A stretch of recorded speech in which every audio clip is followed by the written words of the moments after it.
ang balita na ikay mawiwili. Mga nagbabagang kamao, mga buksi. So mga par, matapos nga po ang matinding bakbakan sa pagitan ng ating pambato na si Mercedes Hesta kalaban si William Cepeda ng Mexico, kung saan round 1 pa lang ng laban mga idol, dinikdik na kaagad ni Cepeda si Hesta. Wala na ito balak patagalin pa ang bakbakan. Pinunteriya kaagad nito mga idol ang bodega ng Pinoy. At pagdating sa round 2 mga idol, maagang all-out war na ang nangyari sa bakbakan. Nagwasakan na talaga ng muka ang dalawang fighter, pero lamang ang Meksikano dito mga idol, dahil masipag talaga ito bumato ng suntok, kung saan mga idol sa sobrang ganda ng bakbakan nila. Round 4 pa lang ng laban, napapasabi na kaagad ng commentator na pwede talaga ito candidate bilang fight of the year ang laban. Bagamat pagdating naman sa round 5 mga idol, nakaramdam na si Hesta ng pagod sa katawan at bumubuka na ang kanyang bibig sa laban. Ibig sabihin nito mga idol, kinakapos na talaga ito sa hangin. At yun nga mga idol, pagdating ng round 6, wala na, hindi na kinaya ng referee na makita si Mercedes Hesta na tumanggap pa ng punishment galing kay Cepeda. Panalo po mga idol si William Cepeda via stoppage sa round 6.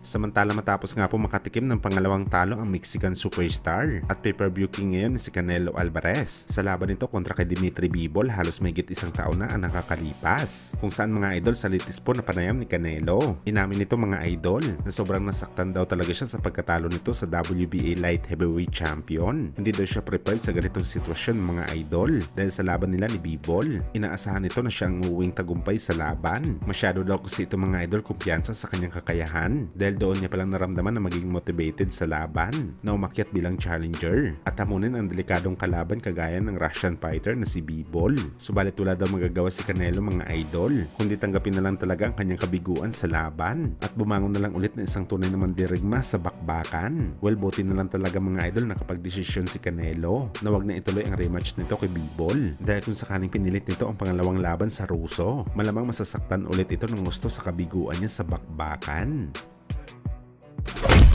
Sa kabilang banda naman mga idol, matapos nga po ang naging challenge ng Angas ng Pinas General Casimero sa kaibigan niya na si Boss Toyo na nagpasuntok sa dibdib, kung saan mga idol hindi pa nga kinaya ni Boss Toyo ang isang suntok pa lamang ni Casimero at literal na ito umayaw sa challenge. Anime mukhang natatae at parang masusuka si Boss Toyo sa hampas ni Casimero. Subalit maririnig pala natin sa video ni Kuya Lods mga idol na 25% pa lang daw ang pinakawalan ng lakas ni Cuadro Alas sa suntok nito kay Boss Toyo. Well, hindi natin ma-imagine mga idol kung nasa 90 o 100% na lakas ang pinakawala ni Casimero. Baka mga idol wasak-wasak ng ribs ni Boss Toyo sa halimaw ng lakas ng kamao ng Angas ng Pinas. 25 lang, 25 lang. Sige.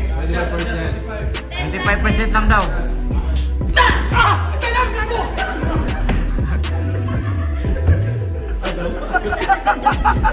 Tagtaka yan, tagtaka yan!